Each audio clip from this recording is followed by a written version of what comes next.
నమస్కారం అండి. ఈనాటి కమ్మని కథ పేరు వృత్తియే దైవము. వినిపిస్తున్నది మీ విజయభాస్కర్.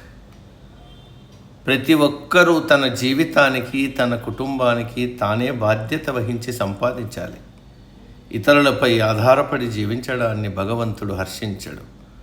పని లేక వృత్తి లేక ఉద్యోగము వ్యక్తిని యాచకునిగా మారకుండా చేస్తుంది. వృత్తియే దైవమని అన్నారు పెద్దలు.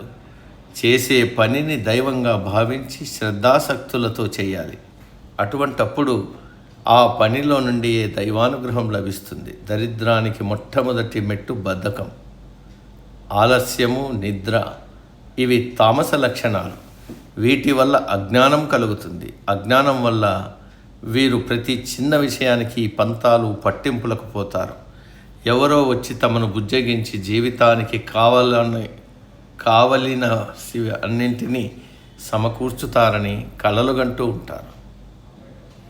ఎవ్వరూ ఎవరికి ఏమీ చేయరు అని తెలుసుకోవాలి. ప్రతి ఒక్కరూ తమను తామే ఉద్ధరించుకోవాలి. తనపై ఆధారపడి ఉన్నవారిని ఉద్ధరించాలి. ఎల్లవేళలా ఇతరులకు సహాయపడటానికి సిద్ధపడి ఉండాలి. అందరితోనూ స్నేహభావంతో మెలగాలి.